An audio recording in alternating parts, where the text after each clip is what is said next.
Check. 1, 2, 3. The Brief. This is the Debrief. Go. Your guide to Detroit. Your guide to Detroit's arts and entertainment scene. This is the Debrief.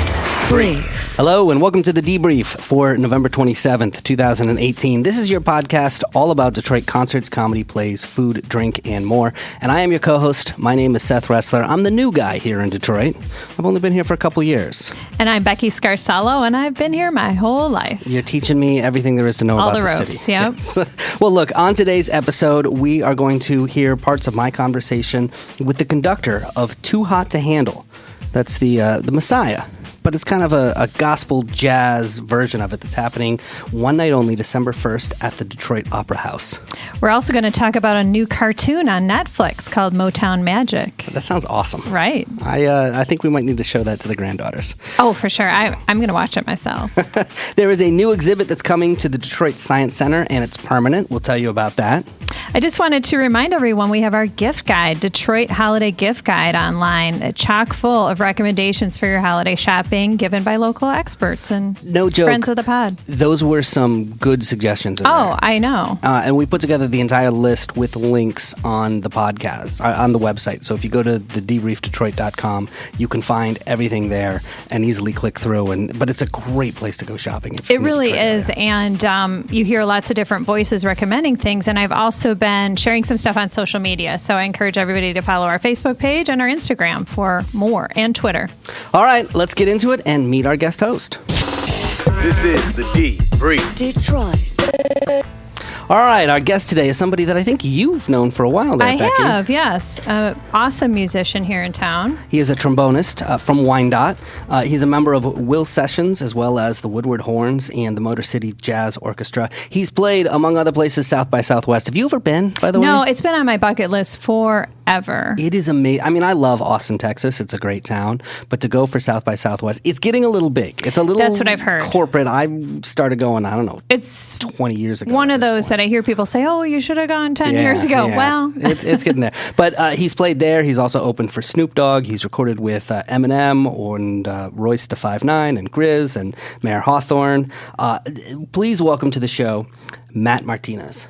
What up, Debrief? How you doing? Hello. Hi, Hello. how are you? Welcome to the show. Thanks for having me. So you've got a bunch of things going on, starting with a big performance that's coming up in Book of Mormon. This is the musical from Trey Parker and Matt Stone that's coming up, right? Yeah, that's right. The guys from South Park. So how does that work? I mean, tell us exactly what you do as a freelance trombonist. So as a freelance trombonist, like people that need a trombone player will think of a list of people in their head who they want to play, and then thankfully I am hopefully near the top of that list. Okay, stop for a second there, because you said people who need a trombonist. And I have never in my life found myself in a situation where I'm like, you know what I need right now? I need a trombonist. See, I think everybody. Who do I call? I think everyone. I had a trombonist in my house. My 18-year-old played for years, and it made me very sad that he has hung up his trombone. So I need a new trombonist. Here I am. You want to move in? That's right, yeah. We have a comfy basement. But when you say that, who are we talking about? Who needs a trombonist? So like different bands and different, like some of the groups I play with, they need brass players or they need horn players to fill out their section for the band or whatever group it is. And they go, okay, I need a trombone player, or I need a trumpet player, I need a saxophone player, or whatever they're looking for. And they call down that list, and then eventually you get the call to take that gig. Like for Book of Mormon, I know the guys booking, and I've worked with them before. They know I can play the parts and do the job, so they go, I'm going to call Matt and have him play the gig. So musicals, live concerts, I take it? Live concerts, recording sessions, anything and everything. I say yes. Is there a difference between a session musician and what you do, or is that part of what you do? I think in Detroit, a lot of the guys that are working on the scene, I think Detroit is a huge depth level of talent. So I think people do live shows, they do recording sessions. A lot of people in Detroit can do it all and very well, as good as anybody in the world, I think. I found that to be true. Definitely multifaceted. People don't fit in one box here. They're kind of multitasking and doing a bunch of things. And I would imagine you build your reputation by not only being musically talented, but I mean, these are jobs where you find the music the day before, or you show up for rehearsal hours before the show. Or the day of, or I read it on the gig sometimes too. So, I mean, that's you have to. incredible. You have to be able to do it. And I think that takes practice and time and effort and work and all of Detroit is really good at that, specifically doing it live and when it counts. Detroit is so good for different types of music, and then the level of musicianship is high. It's world class, truly. So it's been good for your career to be able to be here in Detroit, Absolutely. surrounded by this. Absolutely. So many amazing teachers and amazing people around me to help lift me up to their level, which has been great for me. So let's walk through how it works. For example, Friday night, you're going to be at Caesars Windsor, right? You're performing with Brett Eldridge. Yep. So how did that show come together? What's your role? What happened? What do you know? What don't you know at this point? I feel like I don't know anything ever, usually. So I'm assuming Brett Eldridge's people contacted a contractor here in the Metro Detroit area and said, hey, I need you to hire horn players for this gig I'm setting up at Caesars Windsor. And then the contractor knows me, knows I can play. He called me and then called 4 other horn players and said, okay, this is the gig. We rehearsed the day before here in Ann Arbor, and then we'll play the gig Friday night over at Caesars Windsor in Windsor. Wow. So that seems like a win-win. So the guest that's coming to play in the area gets to use local musicians. I would assume that'd be like less expensive for Absolutely, them. yeah. And then it's great for you because you have a family. Oh, and yes. so you don't have to go on tour to be able to do this kind of work. Nope, I just go right over. Technically, it's an international gig, Well, so I yeah. can say that. Wow. That's true. But it's a quick drive and it's easy and it's very rewarding both financially and musically. So I'm happy to do it. Was there ever anything that happened at a gig that just threw you for a loop that you just weren't expecting? And are there surprises? There are always, I think, when you do anything live like this, I've played anywhere from like a car dealership opening to like last Friday I played the Christmas tree lighting with Ben Sharkey. And so I think anytime you do anything like that, that's a big event or on TV or whatever, something can always go wrong. I'm trying to think. I've seen anything from topless women to people falling off things or somebody in the band falling off or just craziness. So I think you get so used to anything can happen that's just what you're used to then. So Right. you just kind of get desensitized from it. I'm trying to think of something specifically. You were never caught lip syncing Well, at a I Thanksgiving know. Day parade or anything No. like Well, that? I know maybe one. me lip syncing. I don't know about trombone playing. That'd be hard to, fake trombone. I know one when I saw you at Movement. Yeah. Oh, well, that's true. Yeah. One of the singers in that sang with the band I was playing with, Will Sessions, the group singing with us was James Brown, and we also performed with Am Fiddler at that show. And then one of the singers in James Brown, she actually had not had enough water that day, and it was very, very hot. It was Memorial Day weekend. Extremely hot. I was there just sweating, just standing there in the audience, and they're up playing in full costume, nice So we had 3 outfits. songs from the end, and she actually fainted. And we had to stop the show and waited for EMTs to come up. And she thankfully was fine. She was okay. It was just dehydration, but it was scary. And so even then, though, we stopped and just kind of waited to see what was going on. But even then, I think that's happened maybe once or twice where I've just been like, okay, that happens. Like, anything can happen. Right. It's live. Anything can happen. You mentioned your band, Will Sessions. Tell us a little bit about them. It's a funk band that's been playing in Detroit for over 10 years now. I've been playing with the band for just about 10 years. As long as they've had horns. I've been fortunate enough that they have me back all the time, so I'm very thankful for that. But we've been doing stuff in the scene for a long time, to warehouse parties, to playing internationally. We played over in London and then over in southeastern France this past summer, which was amazing. We played California. We've toured all over the world, we can say now, which is cool. But it's funk, Detroit funk, heavy stuff. We came out with an album a couple weeks ago called The One, which features Am Fiddler, the legendary Detroit keyboardist and singer. He sang with Parliament Funkadelic and George Clinton and roomed with Seal for a while. Crazy stuff.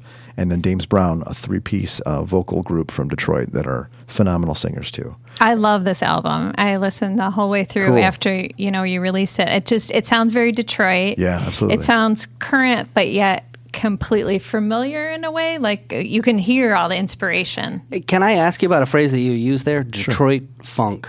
Yeah. Like, what does that mean? As opposed to funk from other places? Like a different, yeah, I hear what you're saying. Like, it's heavy. There's a vibe to it. There's a swagger to it. Detroit has been tough for as long as there's been the word Detroit. And I think that comes out in every style of music, whether it's something soulful or hip-hop or rock or country or whatever. I think Detroit is tough. And I think when you hear music from Detroit, you go, oh, okay, these guys can play, and this is like, there's an edge to it. Even if it's something sweet, there's still, well, this is Detroit tough. Okay. It's heavy, it's funky, all that stuff. To me, it sounds like passion, and it sounds like giving it your all. Like it's hard to describe. Yeah. But you know it when you hear it. You'll learn as you stay here. Absolutely. I'm looking forward to it. All right, Matt, we'll stick around. We're excited to have you on the show. Kick back and have some fun. Can't get enough. This is the debrief. Subscribe on Apple Podcasts or wherever you find your favorite shows. All right, Becky, let's start with music news. Sure. So, of course, we've been talking a lot about Aretha Franklin, and her home in Bloomfield Township is still up for sale. So you can still get that for $800,000. Oh, yeah, I'll just look at between the sofa cushions and see if I can pull that out. Some loose change will help you get over the edge, yeah. But her last Detroit-owned property just sold for $300,000. Kind of a bargain. A 1927, 5,600 square foot mansion next to Detroit Golf Club. Am I wrong? That strikes me. Now, granted, the last two cities I lived in were in the Bay Area and in Boston, so I'm always a little thrown off before coming here and looking at home prices, but that seems like a lot of space for not a lot of money. Yeah, I mean, a lot of the old big homes in Detroit traditionally can go for pretty reasonable prices. It's changing. They're getting more expensive, but yeah, it's pretty reasonable for that space. And that's a nice area, too, around the golf club. Do we know what kind of shape it's in? I don't. Do we have theories? I would suspect it probably was not too fully renovated or up to... Go on. That's all I have to say. I would assume it needs some work. Gotcha. It's a fixer-upper. Yeah. Now, Matt, have you ever played with Aretha? I have. I played with her twice. Nice. The last time was her last concert here in Detroit. Oh, wow. Last summer. We did the full run of Aretha's Greatest Hits. And the last one on the set list, I still have it at home, is Respect, right? That's her signature tune. And we get up to that point, and at that point, I thought she was getting emotional. And I seem to think it was because it was her last show in her hometown. Mm-hmm. And we never did it. She walked off the stage before we played Respect. I still go, wow. Jeez. It was a huge Detroit crowd. It was for the Detroit Music Festival, I think. Detroit Music Weekend they have now in June. Right. The outdoor free, yep. And it was the inaugural one. And we didn't do it. I could not believe it. It was just powerful. Why not? I think she was overcome. She knew this was going to be it for her. She knew this was going to be her last show in her hometown, to her home crowd. And she was Jesse Jackson was there. There were so many people, though. Tommy Hitman Hearns. It was a big deal. And you could tell from the first time we got down there all day, it was a big deal. This was going to be Aretha's probably last concert in Detroit. Wow. And it ended up being that way. Wow. She was incredible. That's awesome. You ever been to her house? No. I'd like to buy it, though. Yeah. You should check it out. So a different spectrum of musician from Detroit, Kid Rock. So remember he had his Senate run? Did he win? I forget. Well, he didn't win. But he was just up before the Federal Election Commission because it was filed that he may have been in violation of election regulations, right? But they said nope. They cleared him of it all in a 3-1 vote in his favor. So the deal here is that he said he was running, but he wasn't really running. Correct. It was kind of a joke all along, and he just strung people along to take their money. Well, he calls it his greatest performance art, the most creative he's ever been. So the argument he presented, and, they bought it, was that the Kid Rock for U.S. Senate was a slogan, was a artistic expression of his, and that he wasn't breaking any rules because that's his artistic persona. So Kid Rock is not really a person. Robert Ritchie is, but he was doing it as Kid Rock. So he admitted that the month-long campaign was a total fake out. But when you look at the facts, he started a website, kidrockforsenate.com. Plenty of people signed on as supporters. He had merchandise for sale.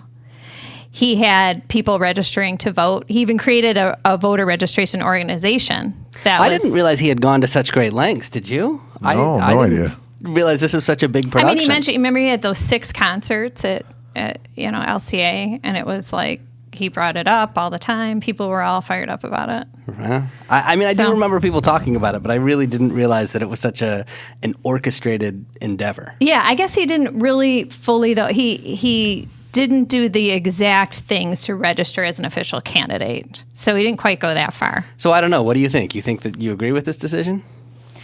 I mean, people gave money, but I guess it was used to register people to vote. So it was somewhat legit, but I don't know. What do you think, Matt? I think I want to create an alias to make some right. money too. That would be yeah. nice. The hard So part I don't is know where all the money went, I guess is my thing. you're asking me to feel sorry for people who were willing to vote for Kid Rock, and I'm just having a tough That's the time thing. doing that. I'm not really seeing any big victims here. So Yeah, I don't know. right. I mean, he gave speeches, railing against gender-neutral bathrooms and saying welfare should be abolished and, things like that. So All right. we'll see. So on to something more fun to talk about. There's a new cartoon called Motown Magic on Netflix. This sounds so fun. So it debuted last week on Netflix. You can watch it now. It was created and produced by a guy named Josh Wakely. He's actually from Australia, but he's loved Motown since the 60s. He was an 8-year-old boy, and his mother won tickets to a Stevie Wonder concert. And he went to Sydney to see Stevie Wonder and was just in love with this whole genre ever since. So he's been wanting to create this. He's named a lot of the characters after something to do with Motown. So the main character is an 8-year-old African-American boy named Ben, after Michael Jackson's song. Nice. He lives in Motown, which is like this fantasy, brightly colored cartoon city. And one of the main components of it is murals and lots of street art, which makes sense. And he goes on adventures with his friends. And there's a soundtrack you can buy now from the show. It's a 13-song soundtrack. And it's Motown hits sung by current artists and re-recorded. So people like Neo, Trombone Shorty, and there's even an 11-year-old newcomer singer, Zachary James, singing on it. He sings Jackson's ABC.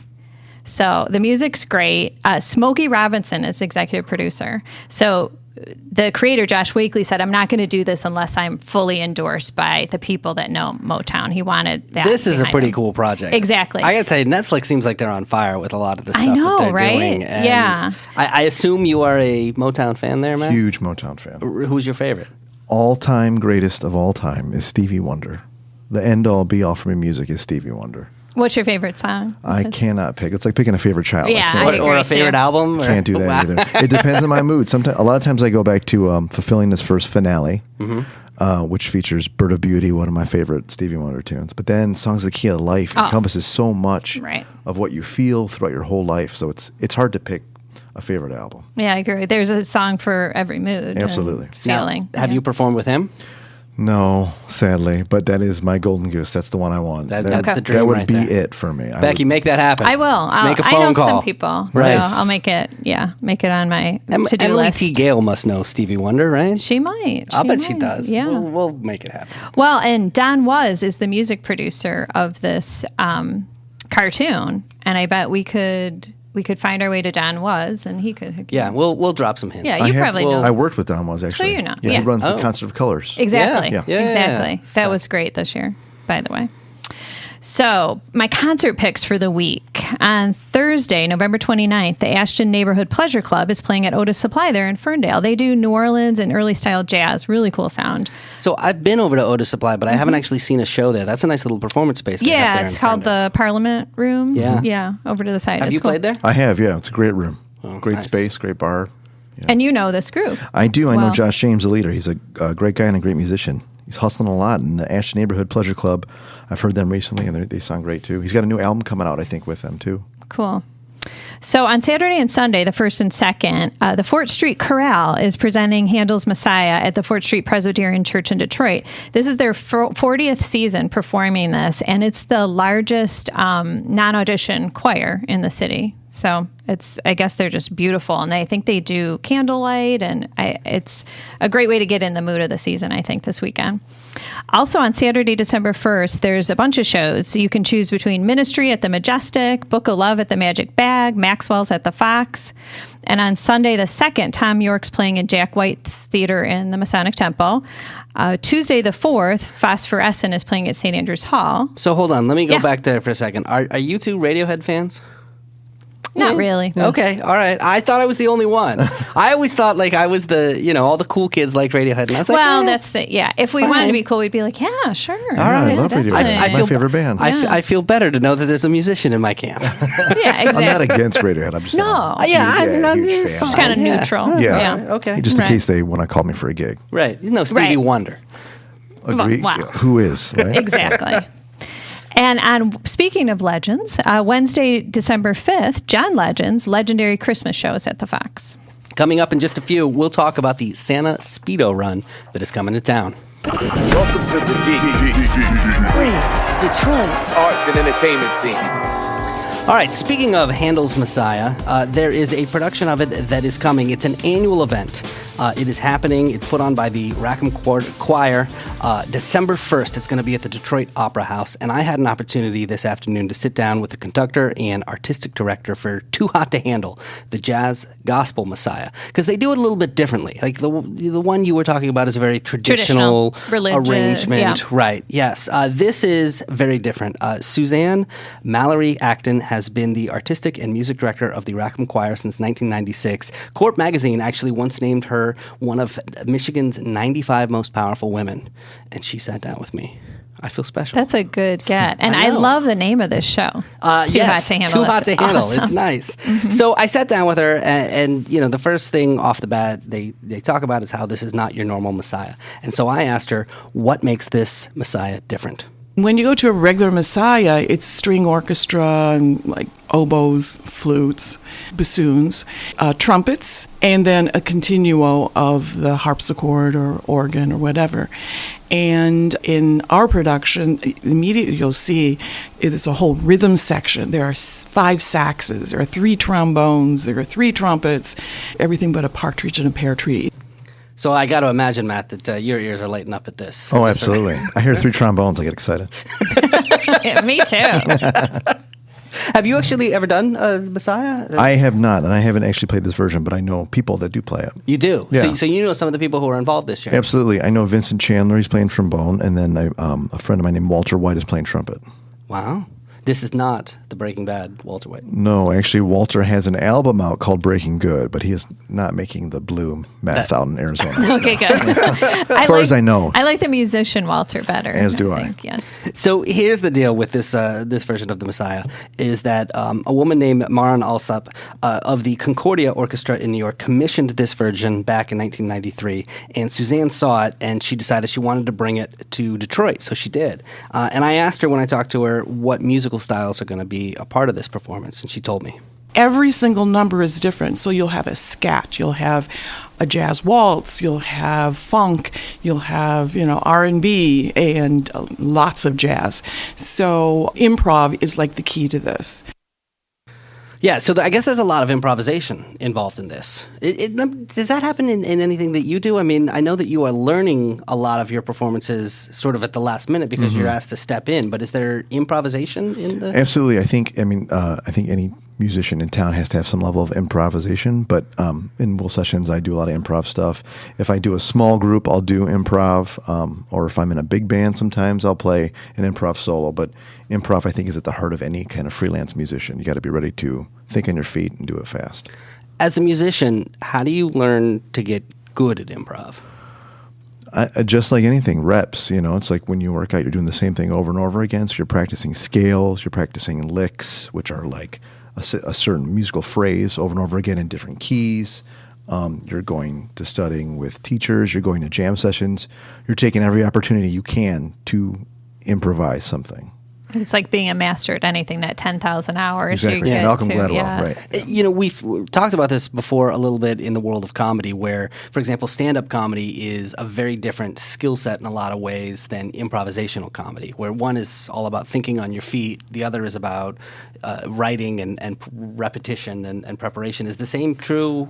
I would say with world? musical improv, I think you take both of those components. You take the repetition of the same thing over again, and then you do it to the point where you're no longer thinking about it, and then you're just doing it, and then that becomes improvisational comedy, where it's happening now, and you're just doing it. You're just in the moment. Yeah. But you're pulling from your sort of register of all these You've done it so tools, much that you're yeah. not thinking about it. It's just reflex at that Yeah, point. it's muscle memory, Yeah. basically. Yeah. Well, or learning another language. You know, Yeah. I was talking to my son today about that. Like, he's like, now in French class, we have to only speak French, and it just takes so much thinking. I said, but the more you do that, Yeah. the less you'll have to think about it. Yeah.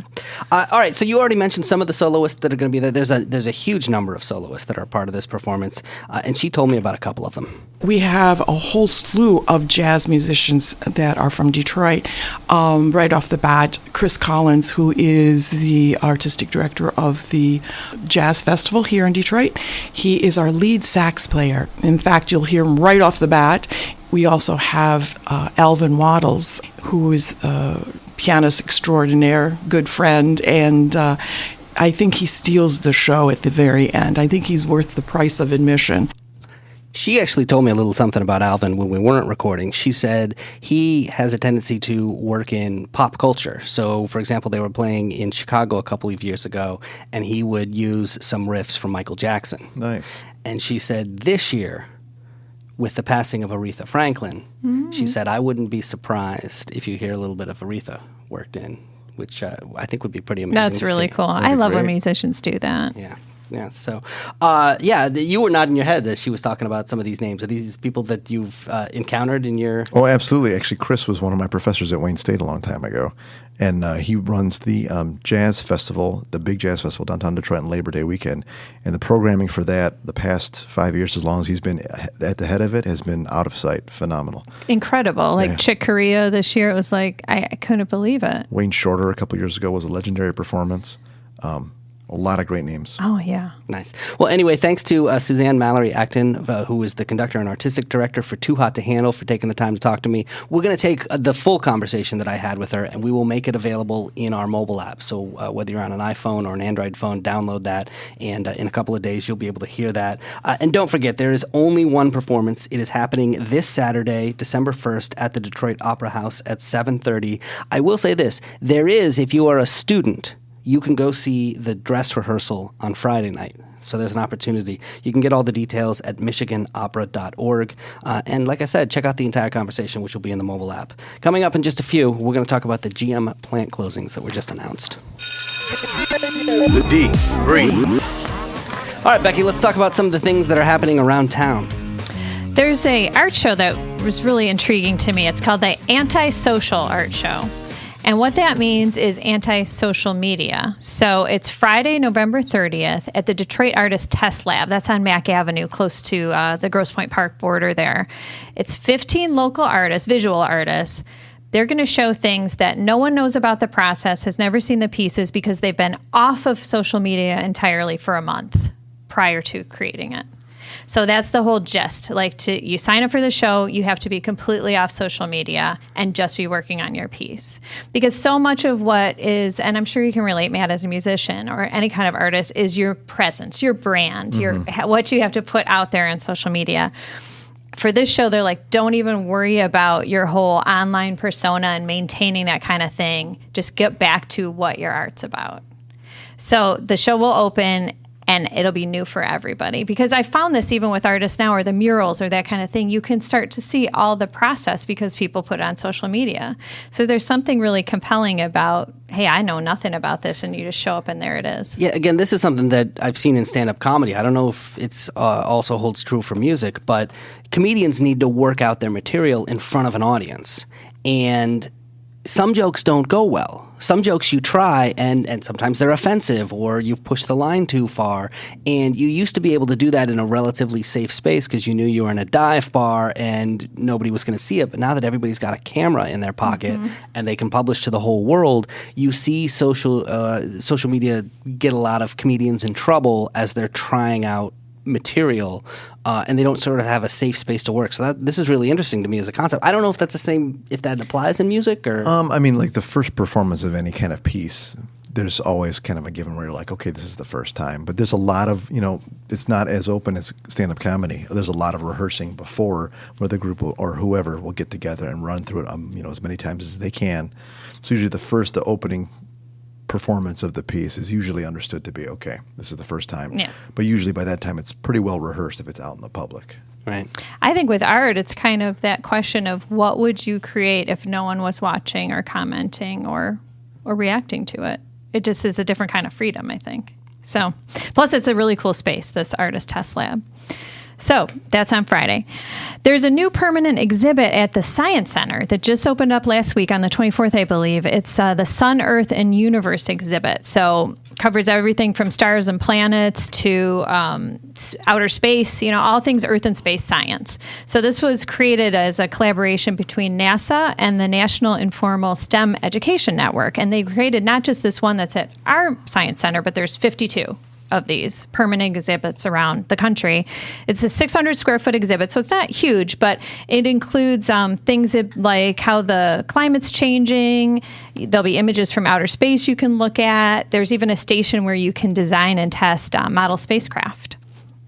So that's open, and it's included in regular admission. I'm into this. Are you a big, science and space fan? I'm very into this, yes. You are? I'm very into space, the final frontier. Oh, Star Trek fan? I am a huge Star Trek fan. Nice. Yeah, huge Star Trek fan. I was too growing up. I mean, we watched did you watch all of them? I have seen every episode of every show and every movie. Every, like Deep Space Nine, Voyager. Deep Space Nine is probably my favorite. Really? But I've seen every episode of every.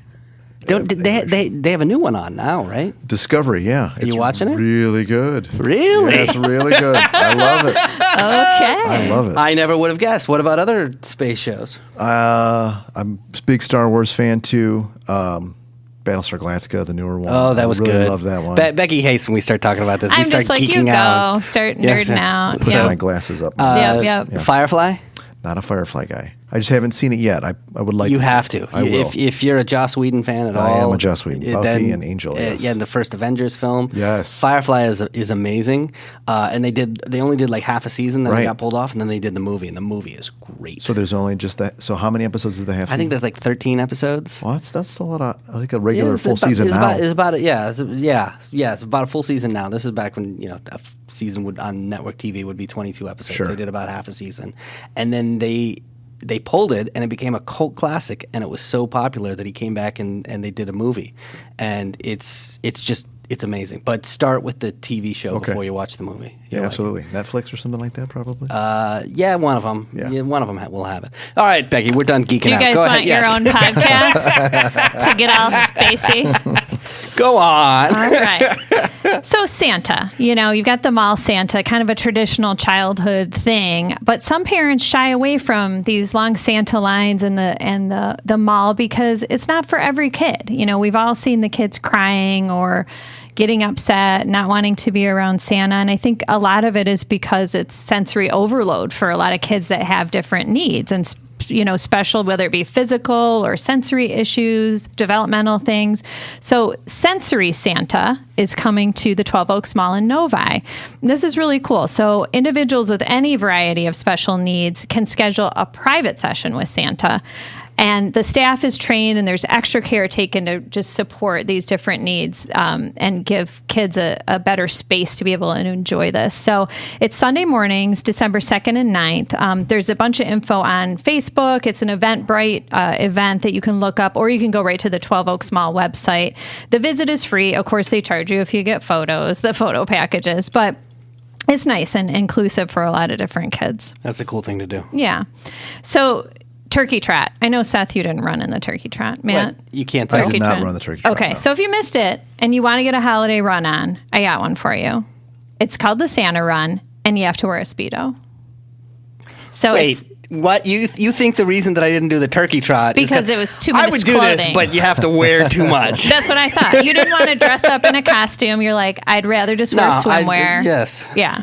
So this is Sunday. This Sunday, the 2nd, Briggs, Detroit, that bar downtown on Jefferson.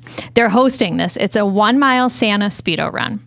So you can wear your festive Speedo, any swimwear you have, and you could wear hats and socks and whatever, extra jaunty stuff you want to put on. But you can start drinking at noon to get yourself nice and warmed up. And then the run starts at 2. I'll have to pull out my best Speedo. Do you even have a Speedo? I do not have a Speedo. Don't you have like a Christmas tree one or something? You could put some jingle bells on it. I was a swimmer growing up from like 3rd grade on, and then I was a lifeguard. And there was a time when I not only wore the Speedo, but when championships would come around, you would shave your legs. Oh, yes. For the whole thing. Yes. So I've done it. I've never done it for running. Yeah. So my husband he was a swimmer even in college. That's where I saw him on the pool deck. He was wearing a Speedo. Like, all right, let's see. That was it for me. So she saw the Speedo. She's like, yes. That's the man I'm going to marry. So I kind of have a fondness for the Speedo, and he's done triathlon, so he's had to run. And it's more the longer jammer type things. But yeah, it can be done. It's good. So there's no entry fee for this, but there's any donations that they get from it go to the Greening of Detroit and the Ruth Ellis Center. So great cause. It's only a mile. And then the Schwitz is giving half off passes so you can go do a co-ed steam. Keep your swimwear on. But that evening from 6 to 10 for runners. So you can go warm up before with your drinks and after with your steam. You know what the Schwitz is? I do. Oh, you do? So I'm the only one who didn't really know. Oh, okay. Yeah, the old Jewish bathhouse that's been revitalized the last couple of years. And they have all kinds of events, the steam, the sauna, but also they do dinners there and spa nights, that kind of thing. Can you bring your trombone in? I don't think you'd want to because it could damage. Well, we could find out. It's made of metal. It should be fine. Well, really? That's true. Yeah. I guess you could wash it. Could I get tips then?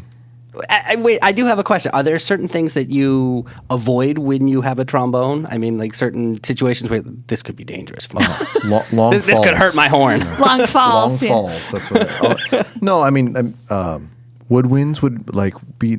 Meaning like saxophones and things with wooden parts with or pads reeds and stuff. They wouldn't want to be out in like super cold or super hot temperatures. But trombone, you have to worry about pitch as far as like too sharp or too flat, but you have to worry about damage to the horn too much. I mean, if I dropped it, I'd be very worried. But yeah, right. But you could play it, say, while running in a Speedo. Right? I'm going to plead the fifth on that. All right. A couple quick mentions of some other stuff going on. Friday through Sunday, I brought this up on our gift guide show, which, again, I encourage you to go listen to because so many great ideas. But one of my favorite things and sources for holiday shopping is the Detroit Urban Craft Fair at the Masonic Temple. It's traditional makers and artists and handicrafts, but with all a modern kind of twist. So it's kind of a funky indoor art fair, great local finds. And also the Berkeley Holiday Lights Parade. I mention it because my kids have always marched in it in the band, and it's the 14th annual in downtown Berkeley. And every band that marches in it, every float that comes down it, every vehicle, every group that marches has lights on them. So everything's lit up with Christmas lights. It's super fun. This is the D3. All right, we are recording this show on Monday night, as we always do, and the news came out today, and this was not just local news here in Detroit, but it is national news. I mean, this was, headlines on CNN and Fox and MSNBC and everything. GM has announced that it is closing a number of its plants, laying off 15% of its workers, and that is obviously going to affect a lot of people here in the Detroit area. In fact, Becky, you and I have friends that we know that a couple that have lost their jobs, Yeah, it includes the Detroit Hamtramck Assembly Plant, as well as the propulsion plant that's in Warren and a number of others, even in Canada as well. But it's not just that. They're also discontinuing a number of models, including the Chevy Impala, the Cruze, and the Volt, the Cadillac CT6, and the Buick LaCrosse. And the idea here, at least what management is saying, is that they are focusing on self-driving and electric vehicles, as well as some of the more efficient trucks and crossovers and the very popular SUVs. You're going to hear a lot over the next few days on cable news about people blaming other people and tariffs and trade wars and tax cuts and all this kind of stuff. We're not Yep. going to get into that. But I do want to say a couple of things about this because this is going to affect so many people that we know and so many people that listen to this podcast. First of all, our condolences to anybody who's going through the job cuts. I've been there. I come from radio, and so I know what it is like to lose your job. I mean, it's happened to me more times than I can count, and you have this moment where you sit there and you go, I am in an industry that is very much disrupted by technology. I don't know if my skill set applies to other careers or what I'm going to do. And the older you get, frankly, the scarier that gets. For right? sure. And these are blue collar and white collar jobs. It's kind of run the gamut. And what timing, man. The holidays. Yeah, right before Christmas. That's tough. Yeah, no it good. really is. And there's nothing we can say here that I think is going to make No. that any. It is a stressful thing to go through. So our condolences if you're going through that. I wanted to bring it up, though, because there is something that has kind of bubbled under through this podcast as we've talked about it. It's come up in a number of episodes. And Becky, you and I have remarked at times that we were surprised how much transportation came up in this podcast, given that this is a podcast about Arts and entertainment. Right. But it constantly weaves through everything. It especially in this city because Right. it is so at the heart of everything that this city is about.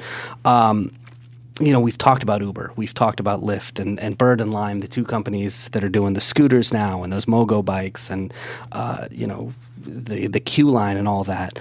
Every year I go out to CES in Las Vegas. Happens in January. Are you familiar with the Consumer Electronics Show, Matt? Absolutely, yeah. So this is the big event. Almost 200,000 people show up. I think it's the biggest trade show in the country, and this is where so many companies unveil their new cool gadgets, their new products that are happening. And the car companies moved in a couple of years ago.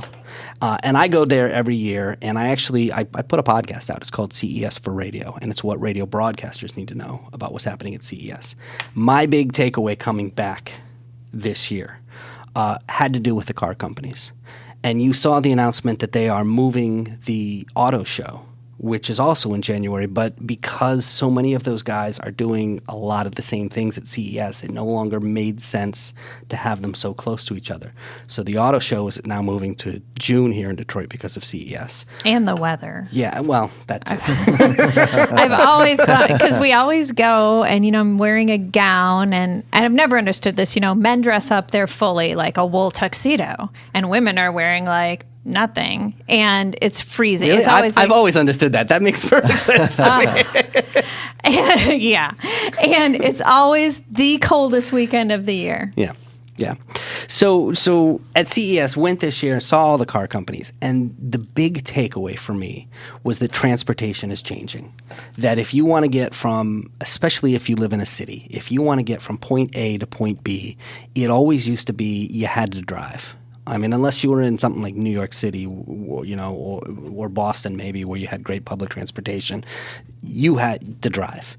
And if you had two working people in a family, that meant you had two cars in a garage because that was how you got from point A to point B. And this year, these car companies are really rebranding themselves. They don't want to be thought of as car companies.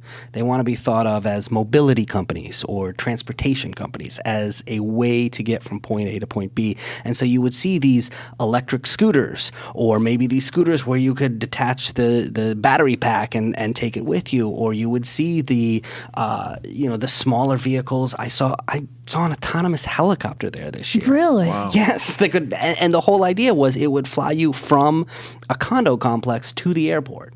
And so it would be owned by like the property manager.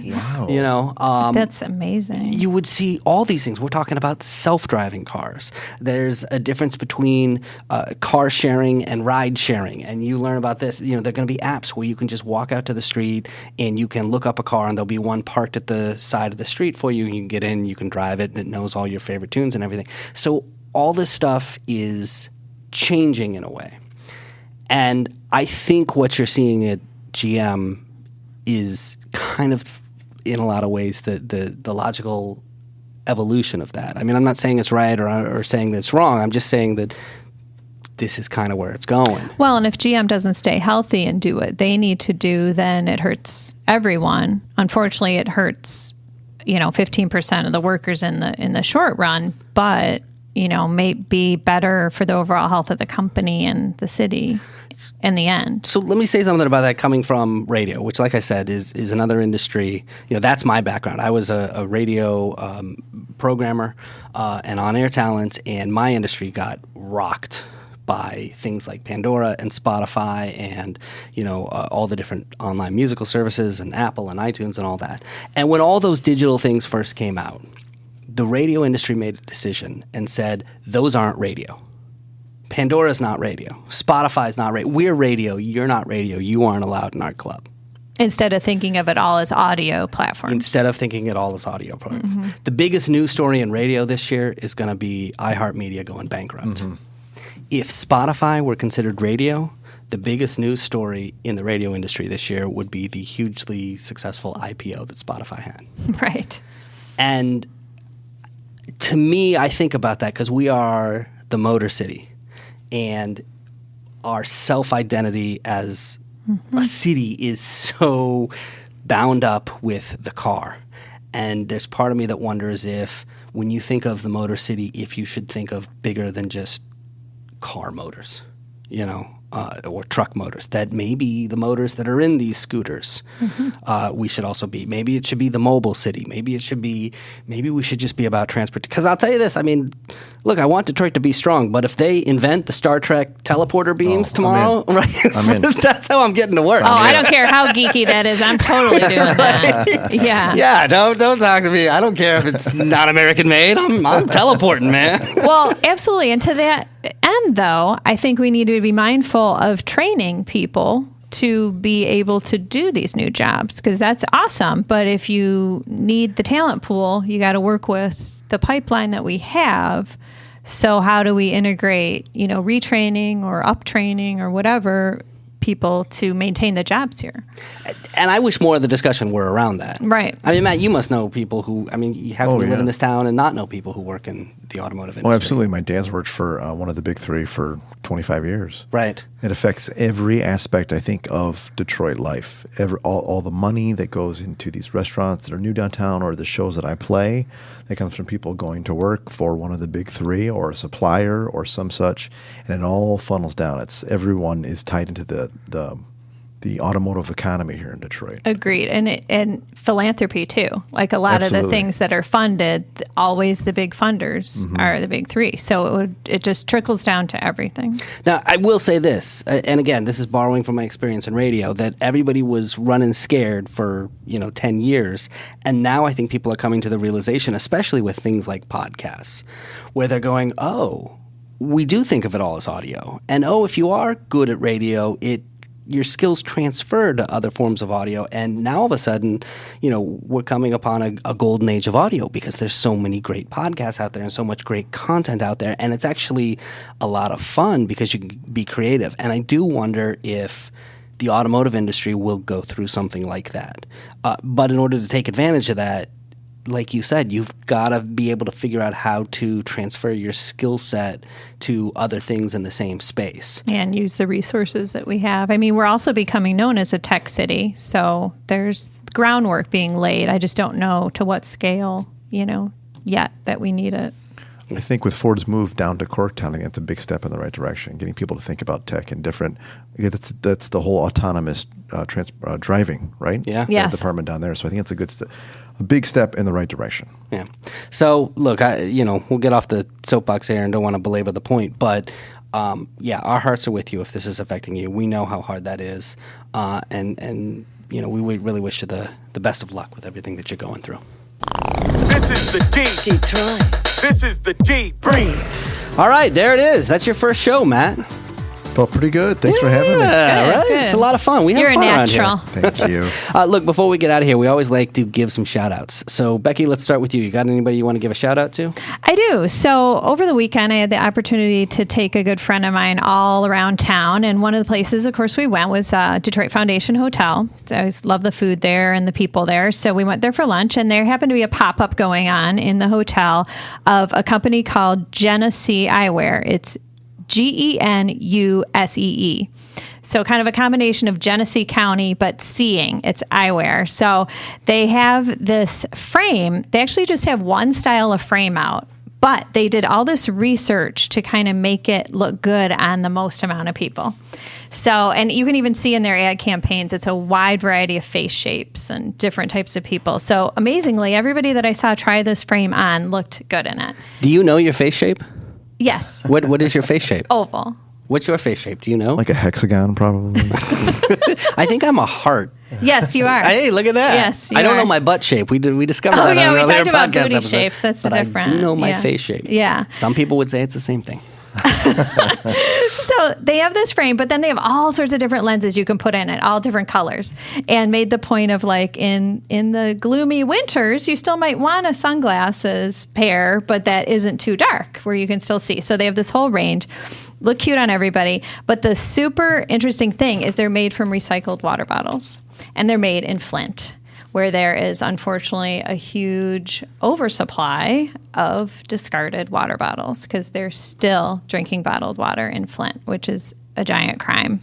So this company has tried to make their little bit of dent in Flint by upcycling these water bottles. There's 15 water bottles in each pair of glasses, and giving jobs for returning citizens, because you can pretty much train right from the get-go someone how to make sunglasses or glasses frames. So by returning citizens, I mean often people that have been in the criminal justice system. So tough to find jobs. So they're hiring people to make these glasses. And then if you are done with the glasses, instead of throwing away, they'll buy them back from you, recycle them again, put them back into their chain of making new ones. So I just loved everything about it. The people are lovely as well. And they had this pop-up in the Foundation Hotel that is actually ended today, but they're doing another one at Shinola, the Midtown store, the next 2 weekends, December 1st and 2nd, and 7th through the 9th. And they're also going to be coming to Nordstrom stores. So it's like $99 sunglasses, great gifts for people. You can find out more on Genesee.com. Again, it's GENUSEE.com, or Instagram. If you check out the Debrief Instagram, you'll see a picture of me wearing the frames. And also they have their own Instagram that you can find out more. Cool. All right, Matt, what about you? Anybody you want to give a shout out to? Shout out to the band that I play with, Will Sessions. We had an album come out a couple weeks ago called The One. Hey, congratulations. Thank you. We did It's it. so good. Thank you. We did it with Amp Fiddler and Dames Brown, and we're excited to perform it out more and have people listen to it. And I think I told you, I love that you're making this kind of music in Detroit. Like, it just feels so Detroit and feels like just continuing a legacy. Absolutely. That's Yeah. a good way to describe it. There's a legacy of music there, and hopefully we're continuing to push that forward, too. Where can people get the album? You can get it at willsessions.bandcamp.com, or you can search Will Sessions on Spotify or iTunes, all the other digital platforms you go to. Cool. Super cool cover art, too. I agree. Well, look, I want to give a shout out to my lovely co-host here, Becky Scarcello, who the birthday gift was really nice. Oh, I'm glad. This was something that was actually one of our gift recommendations from some of our guests that are on Steve that Johnson. episode. You got to check out that episode, by the way. It's in there. It's in the app. Some great gift recommendations. But you gave me the Batch Brewing expansion pack. I love this brewery. We've been there, and my girlfriend loves the food, and we've gone back. So I signed up for that. I think it starts in February. It starts in February, and you're going to get 12 months of a 4-pack of beer that's unique to the members. So you can't normally buy this unless you're in the club. And I have to go in to get it. Is You have that to go, the way it or you works? can send a friend. But you go pick All it right, up every well, month. No, she'll definitely be willing to go with me because the food there is also very good. So seriously, thank you very much. I really I'm glad appreciate it. I could surprise you with a good gift. All right, and thank you to Matt Martinez. He'll be back on the podcast tomorrow. You'll be joining us, right? Right on. Thanks for having me today. All right. Until then, Detroit's moving. Keep up. The Debrief. Your guide to Detroit's arts and entertainment scene.